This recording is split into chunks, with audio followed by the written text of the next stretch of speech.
Merci. Allô, la famille Michaud. Allô.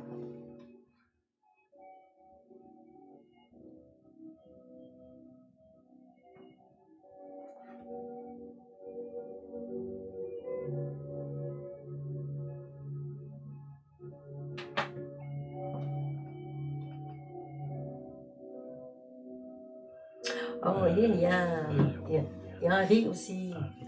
Bonsoir.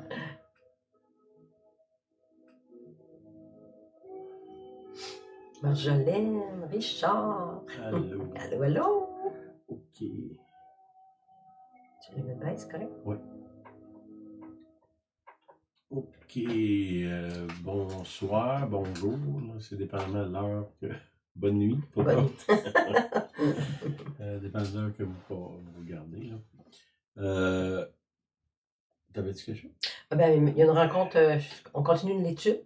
Ça, ce sera mardi exactement, demain matin. Donc, on continue, ceux qui me suivent, on continue la leçon 20.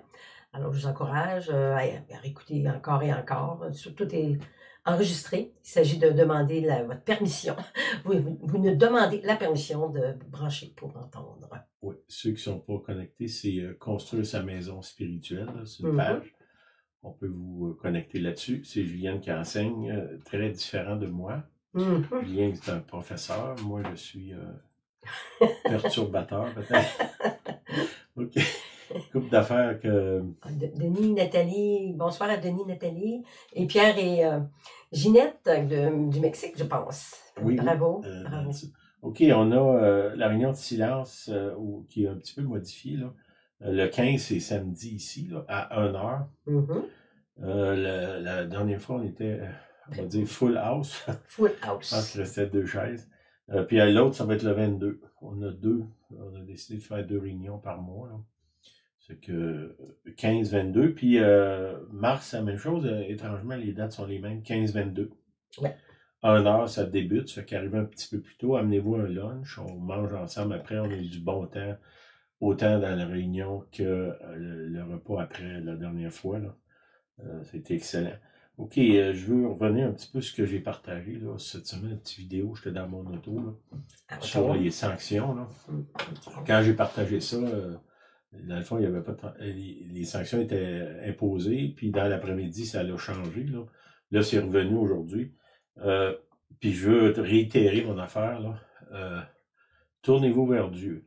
Si vous nous suivez depuis un bout, là, même depuis quelques années, je crois profondément qu'il y a une crise économique qui s'en vient, puis là, ben, je pense qu'on est dedans, là. Quelle que soit la source, là, c'est pas que j'accuse Pierre et Jean-Jacques que ça ne changera pas ce qui se passe, là. Nous, à notre niveau, on n'a pas vraiment de pouvoir.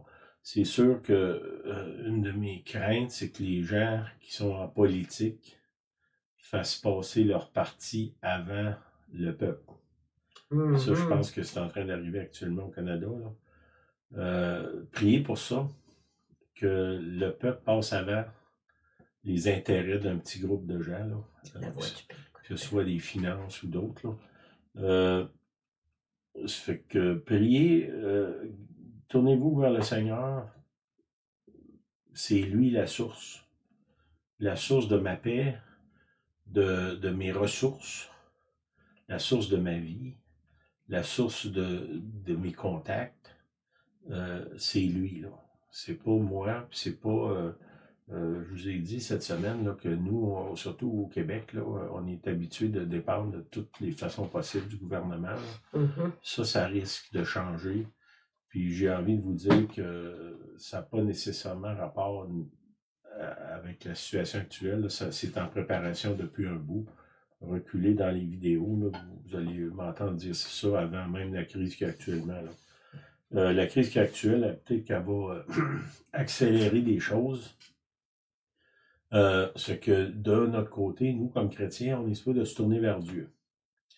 Puis, ça dit dans Jérémie, il dit, Jérémie, c'est un livre de la Bible, là, ça dit, « Maudit soit l'homme qui se confie dans l'homme, qui prend l'homme comme son appui. » C'est que ça veut dire l'homme, ça peut être moi-même. Là. Tu sais, si je pense que moi, je suis tellement intelligent, tellement bon, cette parole-là s'adresse à moi. Là.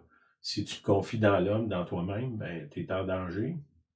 Si tu te confies dans les humains en général, tu es en danger. Est-ce que ça veut dire que je dois m'isoler puis parler à personne? La réponse est non.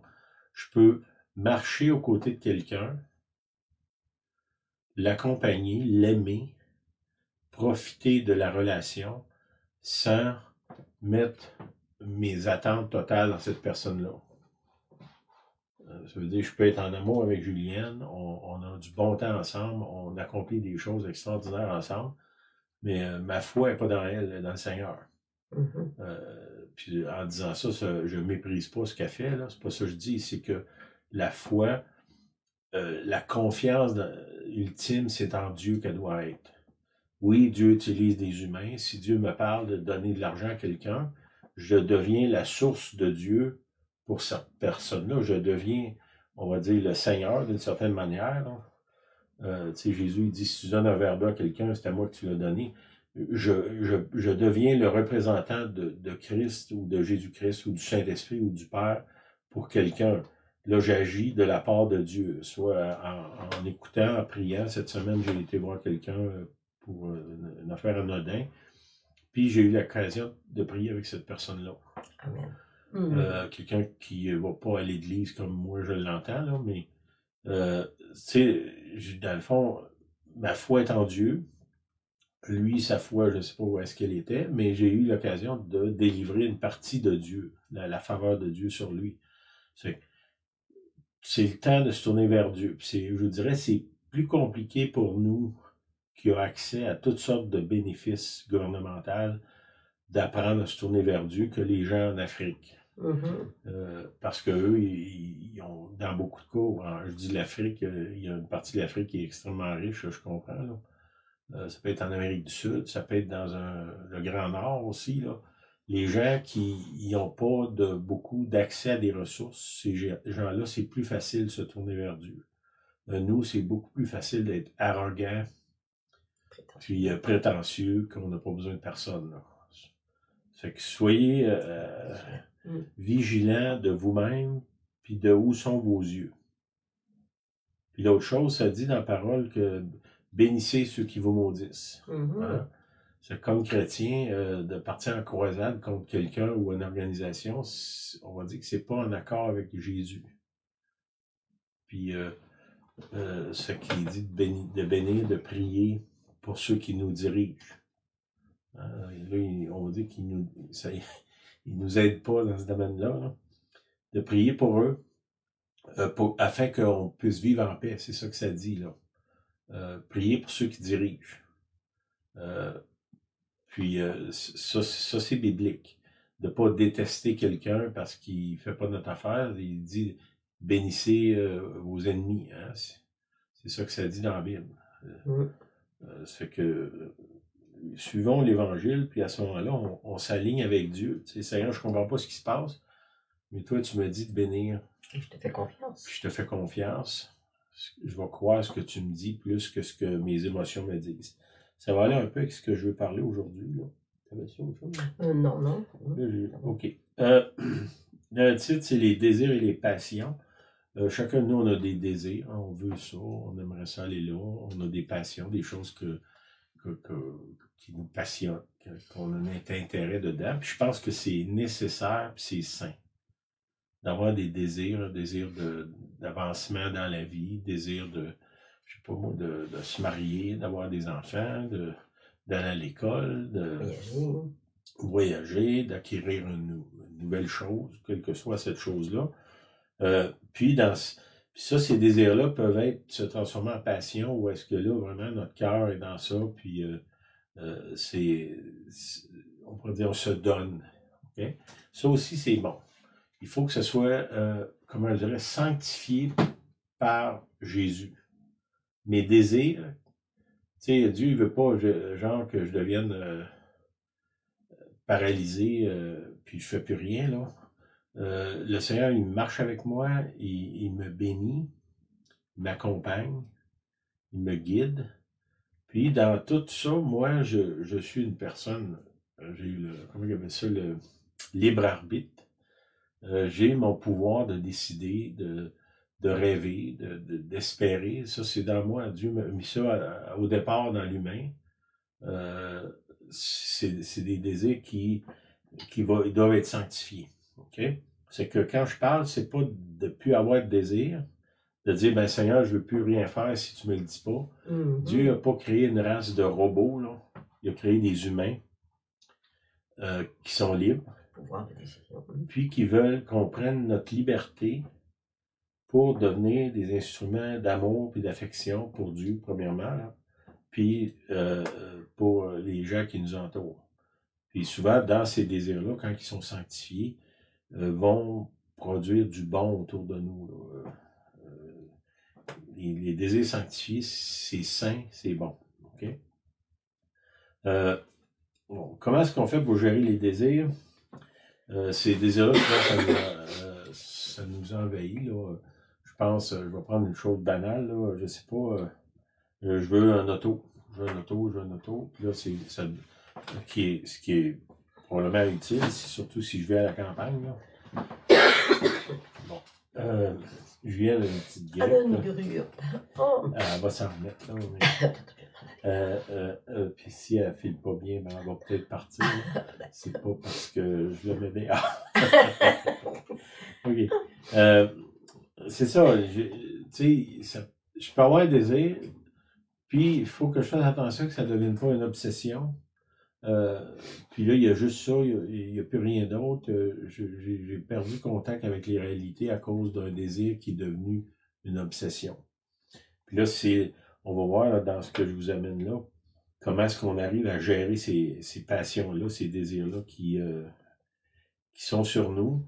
Il faut les gérer, il ne faut pas les étouffer, il ne faut pas les détruire, puis il ne faut pas non plus qu'ils deviennent l'unique motivateur de notre vie. Là.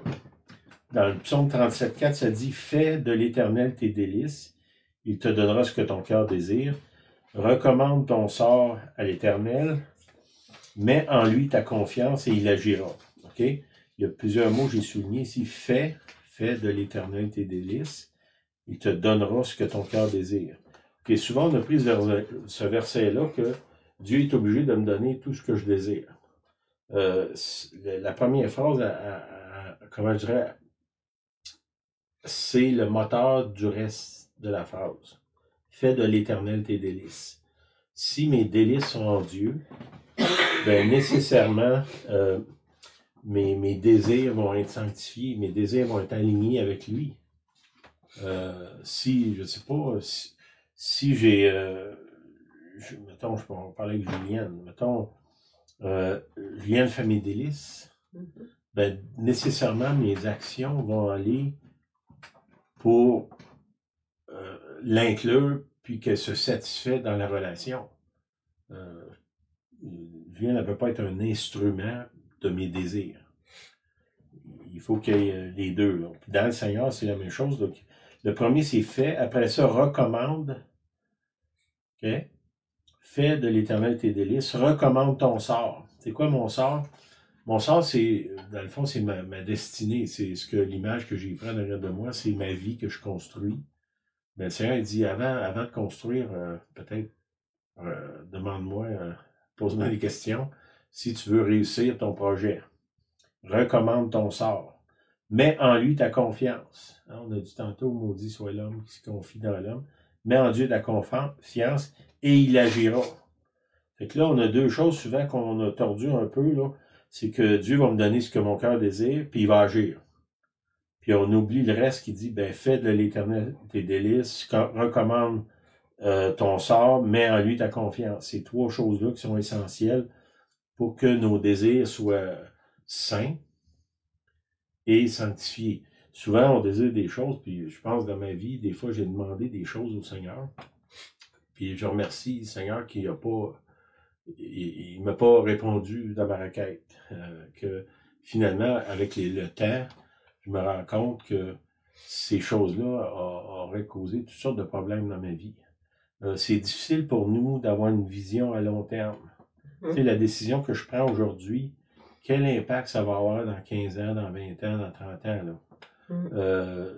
Ça, je peux pas le voir. Dieu le voit, lui, il le sait. Je pense à la bâtisse derrière moi, là. Il y a plusieurs étages. Bon, Dieu sait que l'étage d'en bas, il faut qu'elle soit plus solide que celle d'en haut, parce qu'elle porte le poids des autres. Mes décisions, si vous êtes jeune, particulièrement, mettons, 17 à 25 ans, c'est là souvent qu'on prend des décisions qui vont donner la trajectoire de notre vie, là. Ça peut être bon, ça peut être moins bon, des fois ça peut être catastrophique, là. C'est que c'est tellement important de s'aligner au Seigneur. Qu'est-ce que tu en penses? Recommande ton sort, mets en lui ta confiance, fais de l'Éternel tes délices. Tous les projets que vous avez, quel que soit ce projet-là, Seigneur, j'aimerais ça telle chose, j'aimerais ça aller à tel endroit, j'aimerais étudier dans tel domaine, j'aimerais ça voyager, aller à tel endroit. Ben, Seigneur, j'aimerais ça, mais mon premier désir, c'est de faire ta volonté, puis m'aligner avec ton projet d'architecture de ma vie. Je veux pas bâtir n'importe quoi qui va s'effondrer après des années ou des fois des mois, là. Mais Seigneur, je veux faire ce que toi tu désires, ton plan pour ma vie, là. Puis ça, ben, c'est à mesure qu'on marche au quotidien, les petites choses. Commandez votre sort, il y a des petites choses qu'on fait qui, tu sais, j'avais parlé avec un monsieur qui était alcoolique. Bon, je l'ai vu après, il était rendu sobre, puis il me disait, ben, tu sais, ce qui m'a amené dans l'alcoolisme, c'est le premier verre que j'ai pris, c'est pas le dernier, là. Bon, dans son cas, il ne pouvait pas supporter l'alcool, c'est clair, là. Mais, dans le fond, la décision qu'il a prise au début, ou peut-être qu'il s'est laissé entraîner par d'autres, je ne sais pas qu'est-ce qui s'est passé, bien, ça l'a amené dans une vie de cauchemar où est-ce qu'il s'est réveillé de ça. Dans son cas, ce monsieur-là, il avait la cinquantaine avancée. Il avait ruiné un paquet de relations, gaspillé des tonnes d'argent, se couper de la famille, plein de dommages qu'il avait causés parce qu'il n'avait pas consulté Dieu au départ ou l'avoir invité après. Tu recommande ton sort. Des fois, on recommande notre sort quand on est pris dans un trou ou dans une prison, là. Ça peut être quand même une bonne place, là, pour nous empêcher de gaspiller des années inutilement, là. Si vous êtes tombé, vous êtes pris, vous avez pris des mauvaises décisions, ben, une des choses que Dieu nous offre, c'est la rédemption. Il peut nous racheter de nos mauvaises voies. Mais il faut qu'on reconnaisse qu'on est dans une mauvaise voie. Il faut qu'on se tourne vers lui, qu'on demande de l'aide.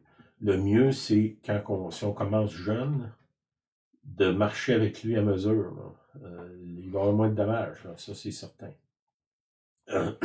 Dans 1 Timothée 6,9, il parle ici, une des causes principales des dommages dans nos vies, particulièrement en Occident, c'est mais ceux qui veulent s'enrichir, tombent dans la tentation et dans le piège, et beaucoup de désirs insensés et pernicieux qui plongent les hommes dans la ruine et la perdition, car l'amour de l'argent est une racine de tous les maux. Quelques-uns, en étant possédés, se sont égarés loin de la foi et se sont jetés eux-mêmes dans bien des tourments. OK. Ça, on va reviser ce passage-là, mais dans le fond, là, il parle directement de l'argent, mais souvent, c'est pas l'argent qu'on veut parce que, tu sais, l'argent, c'est quand même juste une pile de papier, on pourrait dire. C'est ce que l'argent peut acheter qu'on désire. Parce qu'avoir une pile d'argent, si je fais rien avec, ça ne sert à pas grand-chose. C'est qu'est-ce on convoite plus d'argent pour avoir un bien qui on pense qu'il va nous rendre heureux. Hein, mais j'ai telle chose, mais je suis à tel endroit, mais qu'il m'arrive telle chose, mais que je rencontre telle personne, quand telle chose va arriver. Là, mais souvent, il y a de l'argent qui est nécessaire derrière de ça pour accomplir ce que moi, je rêve d'accomplir. Puis là, lui, ici, il explique, dans le fond, les désirs déréglés te font chercher de l'argent. Cette recherche-là de l'argent, qui est démesurée, parce que vous comprenez là, qu'on a besoin de travailler, on a besoin d'argent pour vivre. C'est pas de ça que je parle, là. Si je travaille pas, ça dit dans la Bible, si tu veux pas travailler, mange pas non plus. Ça, c'est clair, ça veut dire qu'il va travailler. Mhm. Mais il faut pas qu'il y ait une différence entre travailler pour ce qu'on a besoin, travailler pour faire vivre notre famille, travailler pour être généreux avec les autres, travailler parce que c'est thérapeutique, le travail, là. Puis d'avoir une course à l'argent qui finit pas, qui est, dans le fond, qui ne satisfait jamais. Ça, c'est malsain. Puis c'est ça qui nous avertit. Ceux qui veulent s'enrichir tombent dans les tentations, dans un piège. Il y a le mot tentation, piège. Beaucoup de désirs insensés. Hein, se met à chercher des choses qui, des fois, qui n'ont aucun rapport avec son destin, qui vont éloigner les autres, qui vont faire qu'on se retrouve seul, qui vont faire que les gens ne veulent plus avoir affaire à nous parce qu'on est déréglé dans ce qu'on fait, là. Pernicieux, qui plonge les hommes dans la ruine. Étrangement, il dit, si tu cherches l'argent à tout prix, là, tu vas trouver la ruine. La ruine, c'est pas nécessairement une ruine économique, là. Je peux me retrouver avec un paquet d'argent, puis il n'y a plus personne qui veut me voir. Ou les gens qui veulent me voir, ils veulent juste avoir mon argent, finalement. Ou mon argent, ou ce que ma compagnie, parce que c'est moi qui paye, là. C'est que ça n'est une ruine. C'est pas nécessairement financière. Il y a des gens qui ont beaucoup d'argent, qui ont une vie qui est ruinée. Mm. Moi, une des expériences que j'ai vécues dans ma vie, il y a plusieurs années, je vendais de l'assurance. J'ai arrivé chez un monsieur qui était extrêmement à l'aise. Il y avait un piano à queue dans le salon, puis la madame habillée super chic, puis le monsieur, bon, les autos, puis tout ce qu'il y avait, là. Puis à ce moment-là, j'étais jeune, j'avais des enfants, je sais pas, les enfants étaient très jeunes. En bas âge. Ou, peut-être les plus jeunes, presque bébés, là. Puis je m'étais assis avec lui, c'était un des clients. Puis lui, il m'avait regardé, puis il m'a dit, ben regarde, tu sais, moi, j'ai du succès, là. Il y a une chose que j'ai oubliée, je me suis pas occupé de mes enfants quand ils étaient jeunes, parce que j'ai couru après l'argent. Puis il m'avait averti, il m'avait dit, fais attention de ne pas tomber dans ce piège-là. Puis, étrangement, cet homme-là, que je pense pas qu'il était chrétien, comme, en tout cas dans ma définition, là, a été un prophète dans ma vie à ce moment-là, de me sauver, parce que j'étais dans une organisation qui fabulait sur devenir riche, là, à tout prix, de n'importe quelle façon. Puis ce risque-là, il était là à ce moment-là sur moi, parce que j'avais du succès dans ce que je faisais, tout ça. Puis ça m'a fait reculer sur ma quête de l'argent. Puis à ce moment-là, on a vécu beaucoup plus simplement, là. Certains gens ils diraient que vous étiez pauvres, là. On était pauvres en argent, mais on était riches en d'autres choses, là. C'est à l'époque où est-ce qu'on a commencé à voyager pour servir Dieu. Dieu nous a enrichis des amis un peu partout dans le monde, finalement, là. Des contacts, notre richesse, c'est devenu plutôt nos contacts, là, on va dire, les liens, les personnes qu'on a connues, tout ça. Fait que, peut-être à cause ou grâce à cet homme-là, j'ai renoncé à cette recherche-là. Puis aujourd'hui, ben, ça fait quoi, plus que 30 ans de ça? Pas 40, mais 30 quelques années. Puis, ben, c'était probablement un des plus beaux conseils que j'ai eu dans ma vie, là. Fait que ça, on va continuer avec 1 Timothée 6,9, ça dit plonge les hommes dans la ruine et la perdition. Je crois que à cette époque-là, parce que je l'ai vu dans les gens, dans le cercle que j'étais, là, perdition, c'est une place où est-ce que tu te perds, où tu perds ce qui est important dans la vie. Puis ce qui est important dans la vie, c'est le Seigneur, définitivement, puis le monde, les gens qui sont là autour. Puis souvent, quand on a une obsession de recherche de l'argent, d'habitude, le coût de ça, c'est un coût qui est humain. Presque toujours. Selon même ce monsieur-là qui m'avait donné un conseil, là. C'est que faites attention à ça. Ne devenez pas paresseux puis négligent avec l'argent. Je pense qu'on a besoin. Mais il y a une place où est-ce que là, ça devient malsain, puis faites attention de ne pas traverser cette ligne-là, là, on pourrait dire une ligne rouge. Là. Là, il continue en disant, car l'amour de l'argent est une racine de tous les maux. C'est quand même assez drastique comme déclaration.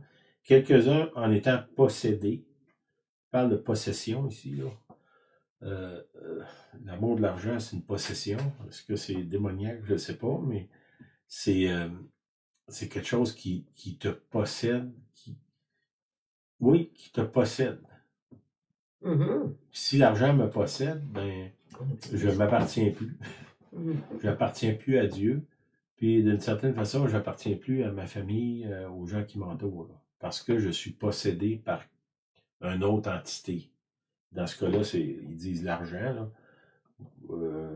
Oui, ça peut être un démon, mais ça peut être juste une passion déréglée, là, qui est devenue une obsession.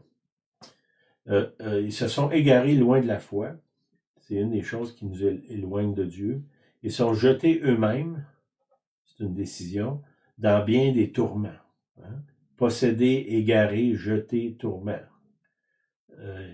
C'est un vocabulaire assez riche, là. Riche ou pauvre, je ne sais pas lequel des deux, mais dans Jacques 4, verset 13, c'est un autre passage qui parle de ça, il dit « À vous maintenant qui dites, aujourd'hui ou demain, nous irons dans une telle ville, nous y passerons une année, nous trafiquerons, nous gagnerons de l'argent qui parle, là. Vous qui ne savez pas ce qui arrivera demain. » Bon, ça doit rester dans notre attitude de dire « Oui, j'ai des projets. » Puis, bon, là, on parle... depuis une semaine, là, il y a tout un branle-bas de combat au Canada par rapport à des sanctions qui pourraient changer la donne pour un paquet de monde qui n'était pas là, il y a un mois. Là.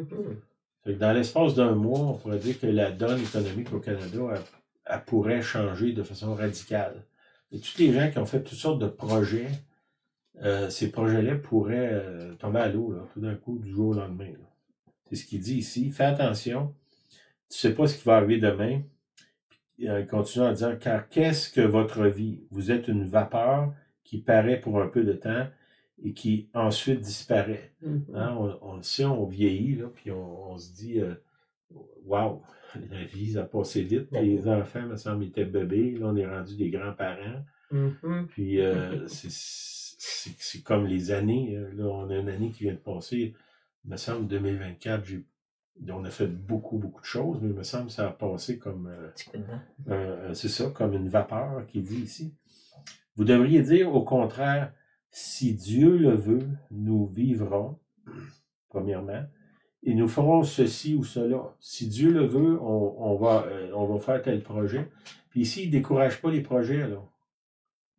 Il dit, fais des projets, mais n'oublie pas d'inclure Dieu dans tes projets. Puis d'être en paix. Seigneur, si tu le veux, ben j'aimerais ça que ça arrive. Mais si ça n'arrive pas, c'est bon aussi, c'est correct. Mais maintenant, vous vous glorifiez dans vos pensées orgueilleuses. Ça va avec l'amour de l'argent. Il y a de l'orgueil dans ça. Ces choses mauvaises. Ces choses mauvaises que de se glorifier de la sorte. C'est pas bon d'être dans l'orgueil par rapport à des projets et des choses comme ça. Puis c'est un petit texte que j'ai lu, je vais juste vous lire la phrase. Ça dit « Comment la paix vous viendrait-elle du sein même de l'angoisse et des orages perpétuels soulevés par les passions? » Quand on vit dans nos passions qui ne sont pas réglées, tu ne peux pas trouver la paix dans ça. Parce que ton esprit est constamment tourmenté, parce que le bonheur est dans la prochaine affaire que je vais avoir, puis je suis pas capable de jouer à ce qui est là devant moi. Là.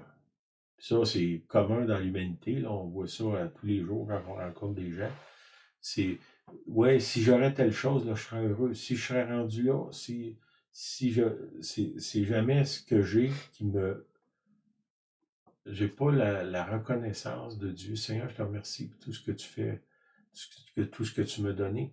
Puis oui, j'ai des projets, mais je veux quand même prendre le temps de jouir de ce qui est là devant moi, là. Que ce soit des personnes, un travail, des biens matériels. Merci Seigneur. Où est-ce que je suis là? Je te rends grâce. Je continue à avancer. Oui, je suis en train d'un peu de construire, comme derrière moi, là, je construis quelque chose. Mais j'aime ça, juste m'asseoir et regarder ce qui est déjà fait, puis de jouir de ça, là. Puis ça, c'est important. Je vous encourage à le faire. Peut-être prendre un temps, prendre un papier, puis regarder ce qu'il y a autour de vous. Particulièrement, oui, c'est du contentement. Contentez-vous de ce que vous avez. Puis ça ne veut pas dire demande rien d'autre. C'est remercie. Puis je vais faire une petite parenthèse. Quand vous priez pour des choses. Quand vous avez prié, Dieu vous a entendu. Dieu n'est pas sourd, puis il n'est pas amnésique là, non plus. Là. Pas besoin de répéter constamment les mêmes prières. Quand vous avez prié, vous avez demandé, ben là, vous retournez et dites, ben Seigneur, je te remercie. Je te remercie pour ce que tu vas faire. Faire dans le sens que tu vas faire ce que toi, tu penses qui est le mieux. Pas tu vas faire ma volonté. Là. Remerciez Dieu, soyez reconnaissant, soyez content. Le contentement. OK. Puis, à partir de là, je vais vous lire quelque chose qui vient de George Muller. George Muller, c'est un monsieur qui a vécu en Angleterre dans les années 1800. Il y avait un orphelinat qui est parti par la foi. Il n'y avait pas une scène. Il priait pour les repas, il priait pour tout. Si vous trouvez le livre, le titre, c'est L'audace de la foi de George Muller. C'est un livre extraordinaire. Moi, j'ai lu ça au début de ma vie chrétienne, puis c'est probablement un des livres, ou si c'est pas le livre qui a eu le plus d'impact dans ma vie. La vie de cet homme-là. Puis lui, il parle, je vais vous donner 6 points qu'il donne. Comment discerner la volonté de Dieu? Si vous fouillez dans Internet, vous allez les trouver. Là, c'est du domaine public. Là. Ce que lui dit, je cherche d'abord à m'assurer s'il y a dans mon cœur aucune volonté propre. Okay? C'est pas par mes propres convoitises, mes propres désirs profonds, mon avantage personnel dans ce que je demande, c'est pas moi. C'est ça qu'il veut dire, OK? C'est pas mon plan, c'est ça? Sur un sujet quelconque. C'est quand il cherche la volonté de Dieu, il cherche pas que Dieu approuve sa volonté à lui. Ça, c'est le premier point. Il s'assure, c'est-tu moi qui veux ça? Ou c'est-tu pas mon avantage personnel? Il sonde ses motifs finalement. Là. Les 9/10 du tourment que se donnent certaines personnes en général provient de ce fait. Okay? Les 9/10 des difficultés sont vaincues lorsque nos cœurs sont prêts à faire la volonté de Dieu, quelle qu'elle soit. Bon. Lui, il dit, ce qu'on vous dit, là, de pas demander à Dieu de bénir ma volonté, là, mais de chercher sa volonté à lui. Puis oui, je peux exprimer des désirs. Seigneur, j'aimerais ça, lui, dans son cas, j'aimerais ça agrandir mon orphelinat pour avoir plus de monde. Bon, ben, ça, c'est mon idée. Mais Seigneur, la première chose que je veux, c'est de faire ta volonté. Je te mets ce projet-là dans tes mains, puis je te demande de me guider dans le processus. On va voir le processus qui amène. Il dit, un coup que j'ai sondé mon cœur de c'est quoi mes motifs, pourquoi je veux ça, le 9/10 du problème vient disparaître. Parce que souvent, je vais me rendre compte que, tu sais, comment je dirais, je vais vers l'autre, mais c'est pour moi, là. C'est un peu une façon de voir. Quand on est véritablement dans un tel état, la volonté de Dieu ne tarde pas à vous être révélée. Vous dire, la première chose, sondez vos motifs. La deuxième chose, ce premier point acquis, un coup que mes motifs sont purs, je ne m'attarde pas aux sentiments ou aux impressions. S'il en était ainsi, je tomberais bientôt dans une grande illusion. Bon, souvent, on voit ça, des gens qui cherchent un signe. Un signe. Tu sais, je sais pas si je vais sur la route, puis je dis, ben, Seigneur, si je vois un auto blanc, ça veut dire que tu es d'accord avec moi. Ben, c'est sûr que je vais voir un auto blanc, là. Puis si j'en veux pas, je vais me promener jusqu'à temps que j'en voie un. Vous comprenez ce genre de signe-là. Si je demande un signe, puis là, je vais voir une personne, ne me le donne pas, je vais avoir un autre, je vais voir un autre, à un moment donné, je vais avoir le signe que moi, je recherche. Fait que là, il dit, fais attention à tes sentiments, tes impressions, sinon tu peux tomber dans une grande illusion. Le troisième point, Je cherche la volonté de l'Esprit de Dieu dans la parole de Dieu. Il cherche, il y a l'Esprit, c'est l'Esprit qui est en nous, puis il y a la Bible, la parole de Dieu. L'Esprit et la parole vont ensemble. Si je consulte le Saint-Esprit seul dans la parole, sans la parole, je peux encore me faire illusion. Parce que souvent, le Saint-Esprit qui est dans moi, sa voix, quand il me parle, c'est ma voix que j'entends. C'est difficile à discerner, là, les deux. Puis souvent, quand on a des passions, ça nous envahit facilement. Là. Puis on peut facilement tomber dans l'illusion que ce que moi je veux, c'est quoi qu'ils disent que ce que femme veut, Dieu le veut. Moi, je le changerais. C'est ce que moi je veux, Dieu le veut. Puis là, ben, je prends le Saint-Esprit en otage pour qu'il se mette d'accord avec moi. Il dit, ben, va dans la parole. En lisant la Bible, souvent, en lisant, il y a un passage qui va sortir, puis ça va nous parler. Ça peut être une confirmation. Puis ça peut être aussi dire, oh, attends un peu, c'est pas pour toi. C'est pas nécessairement mauvais, mais c'est pas toi qui es appelé à faire ça. Ou ton rôle là-dedans, c'est pas le rôle que tu penses. Je vais te donner juste un exemple. Je sais pas, moi, je vais aller en mission au Mexique. Puis là, je prie. Puis là, je me rends compte que oui, la mission au Mexique, ça vient de Dieu, mais c'est pas moi qui dois être là. Moi, mon rôle, c'est de travailler ici, puis financer l'autre qui va aller au Mexique. Voilà. Fait que oui, ça rapporte au Mexique. Ce que j'ai dans mon cœur, j'ai un cœur pour le Mexique. J'ai confondu ma place dans l'organigramme, on va dire ça comme ça. Puis ça peut être de l'autre côté que moi, c'est moi qui dois partir, puis je veux pas partir. Vas-y, toi, ou l'autre là-bas, puis je vais te donner de l'argent si tu y vas. Puis Dieu dit, non, c'est toi que je veux que tu y ailles. Puis peut-être l'autre, toi, tu vas lui donner de l'argent, tu vas financer.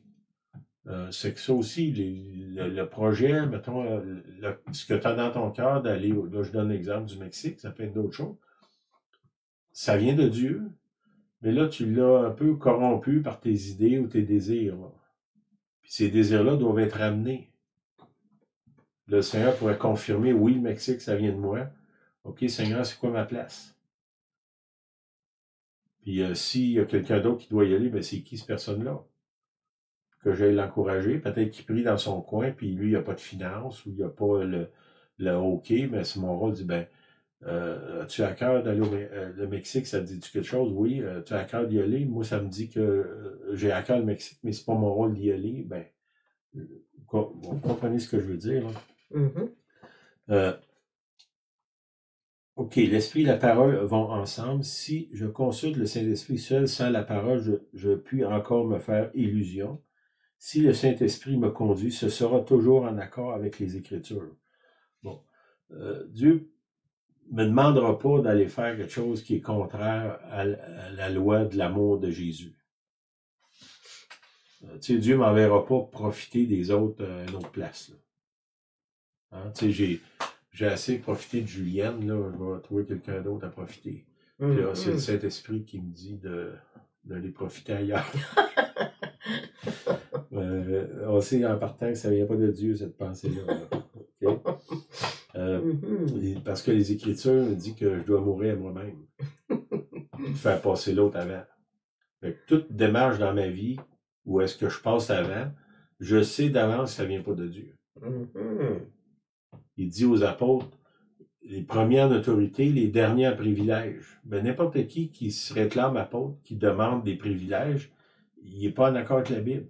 Puis c'est vrai pour un apôtre, puis c'est vrai pour n'importe qui sert Dieu. Tu sais, moi, je vais aller je reviens encore avec l'image du Mexique. Je vais aller au Mexique, mais il faut choisir d'un hôtel 5 étoiles. Mais je vais aller servir du monde qui vit dans la rue. Mais moi, il ne faut pas que je baisse mes standards de vie, là, puis je veux avoir une auto neuve, puis je veux tout, gros salaire. Ben là, voyez-vous, une grosse partie de ça, c'est moi, puis mes avantages, puis je vais y aller si je suis traité comme de traitement VIP. Là. Ben, ça, c'est pas en ligne avec les Écritures. Là. C'est qu'en partant, je sais que ça vient pas de Dieu. L'idée d'aller servir les autres, oui. De demander des privilèges, non. OK? OK, ça c'est le point 3. Point 4. Ensuite, je mets dans la balance les circonstances. Ces dernières indiquent souvent la volonté de Dieu, d'accord avec la parole et le Saint-Esprit. Un coup, dans le fond, j'ai vérifié mes motifs. J'ai vérifié si c'est en ligne avec la parole de Dieu. Que c'est pas juste comment je dirais, une émotion. Bon, je reviens pour mon exemple. Mettons, j'ai quelqu'un qui vient, qui me parle d'un œuvre, je ne vois pas encore l'exemple du Mexique, là. Bon. Je sais pas, moi, quelqu'un qui parle du Mexique, là, genre, on a un œuvre, c'est extraordinaire. Puis là, je viens tout émotionnel. Mais ça, mes émotions, c'est un fait de paille, là. Parce que souvent, la personne va me parler des plus belles choses qui arrivent, mais elle ne me dira pas qu'elle a mangé des sauterelles, puis qu'il couche à terre, une place, le pasteur disait qu'il couchait avec les cochons parce qu'il s'était des montagnes, il faisait froid. Les cochons étaient dans la même pièce qu'eux pour les réchauffer. Ça, c'est loin de mon hôtel 5 étoiles. Là, hein? Voyez-vous, là, c'est que mon feu de paille va s'éteindre vite si je m'en vais là-bas. Là. Je vais me mettre à pleurer. Là. C'est pas ça que j'attendais. Puis on mange des affaires bizarres. Puis les gens, ils nous réveillent en pleine nuit pour qu'on prie pour eux. Puis on dort presque pas. Puis bon, ça, c'est que si je vais là juste par mes émotions, en partant, ça ne marchera pas. Là. Puis c'est vrai pour d'autres choses aussi. Tu sais, mettons, Dieu m'appelle dans une église ici au Québec. Ben, ça va être mis au défi. Il y a des gens dans cette église-là qui vont venir me chercher dans mes émotions. Puis là, ben, si moi, je suis là juste par... Alors, je cherche une église parfaite. Ah ouais, une chance.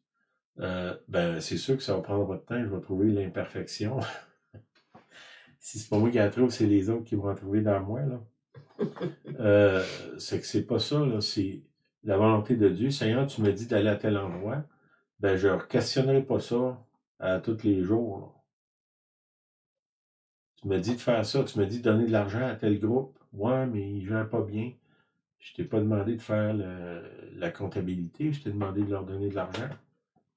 D'aller aider un tel, mais moi, ça m'est arrivé. Dieu me demande de donner de l'argent à quelqu'un qui gagne bien plus que moi. Là, je me suis dit, ben, pourquoi je donnerais de l'argent? Il gagne plus que moi. Ben, c'est pas ça que je t'ai demandé, là.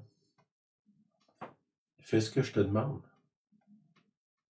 Je sais que quand Dieu me demande de donner, puis c'est contre ma volonté, je sais que c'est lui, là. Quand je combats quelque chose qui me coûte quelque chose, d'habitude, c'est le Seigneur. Puis quand je cherche mon avantage, je sais que c'est moi, là. Quand j'approche quelqu'un, on a souvent cette pensée-là, tu sais, de prendre avantage des autres. On peut avoir la pensée, mais il ne faut pas qu'on y aille dans l'action. On se voit. Tu sais, là, souvent, je me dis, ben, pourquoi tu fais ça, là? Le point 1, c'est quoi ton motif? Pourquoi tu vas vers telle personne? Hein, souvent, puis c'est la petite voix en dedans qui dit ça. Ah, je peux aller quand même vers la personne, mais là, Dieu, il a fait un petit check sur mes motifs, là. En tout cas, je sais pas, moi, ça m'arrive, là. Peut-être que d'autres qui sont tellement sains que ça ne les arrive pas, là. OK. Les circonstances. Tu sais, je prie Dieu, je sais pas, moi, je prie Dieu pour une chose. Je sais pas, j'ai à cœur, bon, si on parle des choses, des désirs, là, j'ai à cœur d'aller en France. Ben, moi, je connais personne en France, puis j'ai pas d'argent en plus. Puis, on vous donner une chose qui m'est arrivée, là, c'est même pas, je parle pas d'un autre, de moi. On demande au Seigneur si on doit aller en France. On est dans la maison, moi puis Julienne. Puis ça, c'est une chose, quand vous cherchez des signes, ben, vous ne pouvez pas crier sur les toits. Vous faites ça en privé. Peut-être, là, nous, on est mariés, on le fait ensemble. On dit, Seigneur, on demande le matin, Seigneur, veux-tu qu'on y aille en France? On est prêt à y aller, mais on est prêt aussi à ne pas y aller. Puis là, le soir, on a une réunion ici, dans ceux qui sont déjà venus dans l'école. On appelle ça l'école, la bâtisse derrière la maison. Puis il y a une jeune fille qui est là. Puis elle vient vers moi, puis elle me regarde, puis entre moi et elle, le Seigneur fait apparaître un drapeau de la France. Elle a une vision, finalement. Puis elle me dit, je vois un drapeau de la France sur toi, ça te dit-tu quelque chose? Ben oui. Le matin, on avait demandé au Seigneur un signe. Mais là, c'est un signe qui commence à être clair, là. Puis le lendemain, il y a quelqu'un qui nous appelle pour nous donner l'argent, l'équivalent des billets d'avion. Là, j'avais les circonstances qui étaient là. Je mets dans la balance les circonstances. Ces dernières indiquent souvent la volonté de Dieu, d'accord avec la parole du Saint-Esprit. J'avais dans mon cœur d'aller en France. Il n'y a rien dans la Bible qui me dit de ne pas aller là. Puis là, je ramène ça devant le Seigneur. Je veux être sûr, je ne vais pas en France parce que je me sens tellement bon, là. Puis, mes motifs étaient purs. Je savais que je n'avais pas les ressources. C'est venu sur mon cœur. On a parlé, on a prié. J'ai eu le signe, puis on a eu les ressources. Puis on est allé, puis définitivement, ça a fait un impact, là. Mais, voyez-vous, là, il y a comme une suite dans ça, là. Après ça, le verset 5, pas le verset, mais le 5e point. Je supplie Dieu ensuite de me révéler toute sa volonté. Je vous dirais, moi je parle, mettons, de ma vie, là, peut-être pour vous, ça va être différent, mais mettons, Dieu me montre clairement que je dois aller, je vais vous donner un exemple, aller en France. Puis à quelques fois où je suis allé, puis j'avais vraiment le sentiment que j'avais rien à partager. Je me sentais vide. J'ai envie de dire insignifiant, là. Puis je pense que le mot est juste, là. Puis jusqu'à la dernière minute, j'ai dit, Seigneur, si tu cancelles le voyage, j'ai pas de problème avec ça, j'ai pas de problème. J'avais parlé avec Julienne. On est d'accord. Puis c'était pas genre, j'y vais pas parce que je suis pas content, là, c'était rien de ça. Je me sentais pas d'aplomb pour ça. Puis dans le fond, avec le temps, le Seigneur m'apprend de plus en plus à me dire, ben, c'est moi qui t'envoie, c'est moi qui va te mettre les mots dans la bouche.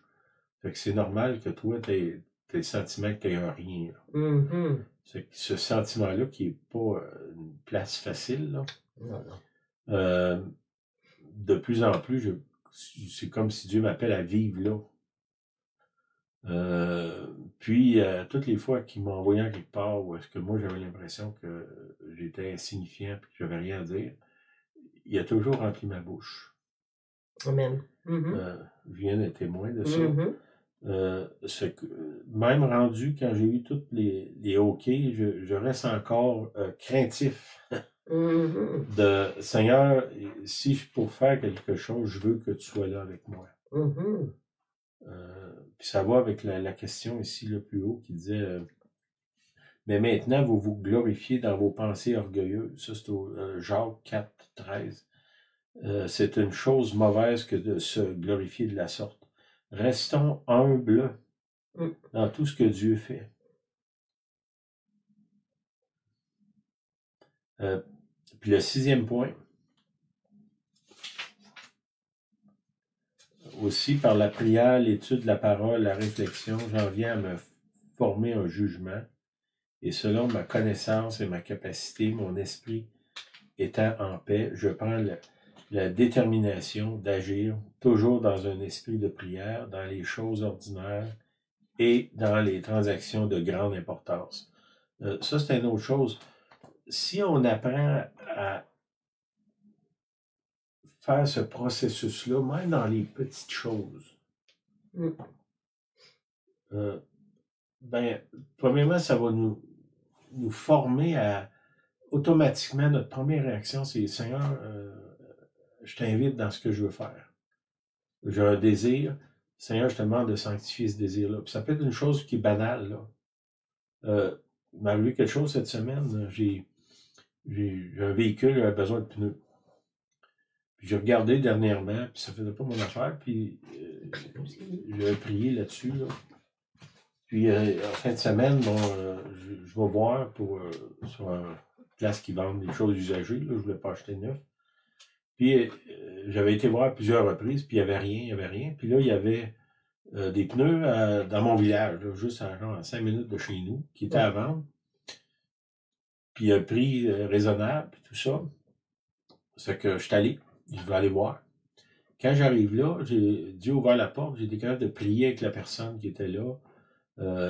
Puis une bonne conversation, j'étais là, j'ai pas presque 1 heure à parler, on a parlé de toutes sortes de choses. Là, j'ai vu que c'était un rendez-vous divin.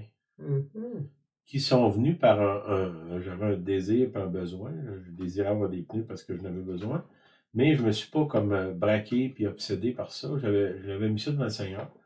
Puis là, j'ai vu comme les circonstances, tout était là finalement, le prix était intéressant, c'était pas loin, j'avais pas besoin d'aller à Québec pour chercher des pneus. C'était juste à côté de chez nous. Puis, il y a eu dans ça une rencontre divine avec la personne. J'ai prié pour elle, un problème, une maladie, on va dire. Là. Puis, elle sait que la personne a dit bon, mais je sais où tu restes, là, je vais passer chez vous pour voir. Dans ça, le Seigneur était là, puis c'était une affaire insignifiante. Je n'avais pas besoin de consulter Dieu nécessairement pour acheter des pneus. Là. Mais parce que je l'ai fait, il m'a conduit directement dans un rendez-vous divin. Puis ça, ben, si on fait ça dans les petites choses du quotidien, demandez au Seigneur, soyez attentifs, assurez de vos motifs. Pourquoi je vais là? J'ai-tu une mentalité malhonnête ou que je ne sais pas, là, des fois. Fait que soyez, ayez des désirs, ayez des passions, mais ramenez-les au Seigneur. Parce que lui, dans le fond, la passion ultime, c'est Christ, là. Puis quand on est en passion avec lui, il nous emmène dans des aventures, des choses passionnantes. Puis oui, ayez une conversation avec lui. Seigneur, j'aimerais ça telle chose, j'aimerais ça aller là, j'aimerais ça. Mais Seigneur, pour ma première chose, je veux ta volonté. Je veux plus ma volonté j'en ai eu assez dans ma vie. Je veux la tienne. Amen. Puis souvent, les désirs que j'ai dans mon cœur, je me rends compte, si je fais de l'Éternel mes délices, les désirs qui montent sur mon cœur, c'est souvent ses désirs à lui. Puis c'est souvent, mais pas toujours. C'est pour ça qu'il faut que je revienne devant lui, Seigneur. Puis un peu les étapes de George Muller. Ça peut être un peu différent pour vous, mais Muller, il a toute une vie de prière, d'accomplissement extraordinaire. C'est quelqu'un, une référence que je ne peux pas passer au côté, là, finalement. C'est que je vais vous laisser avec ça. Seigneur, je te remercie parce que Seigneur. Tu mets en nous des désirs, des passions. Seigneur, je te demande de nous aider à gérer ces choses-là afin qu'on puisse avoir une vie remplie, une vie qui est significative, une vie qui va avoir de l'impact dans les gens autour de nous, au nom de Jésus. Amen. T'avais-tu quelque chose? Il y a un point là, que je reviendrai sur. Il y a un des points, je pense que c'est le 4e ou 5e, en accord avec la parole et l'esprit. Moi, j'aurais le verset à ajouter. Hébreux 4, 12. C'est un verset où ils disent que la parole, je l'ai devant moi, Hébreux 4, verset 12, « Car la parole de Dieu est vivante et efficace, est plus tranchante qu'une épée quelconque à 2 tranchants. » Imaginons une épée, elle va trancher, pénétrante jusqu'à partager l'âme et l'esprit, jointure et miel. Elle juge les sentiments, les pensées du cœur. Donc, oui, on va marcher dans l'esprit, puis c'est vraiment bien insisté, oui, à la lecture de la parole. Donc, on étudie la parole, on va lire la parole, on va méditer, on va prier la parole, car elle va venir pour juger les sentiments, les pensées du cœur. Donc, ça, c'était juste à ajouter là, sur un des commentaires que je t'ai donné. Amen. Amen. OK, ben bonne semaine tout le monde. Soyez bénis. Merci d'être là. Merci d'être là. Puis, ayez une aventure avec le Seigneur. Amen. Souvent, je dis à Julienne, es-tu prête pour une aventure? Encore un autre. On s'en va quelque part, on ne sait pas ce qui va arriver, mais Dieu le sait, pour il fait confiance. Amen. OK, bye bye, bonne semaine. Bye bye.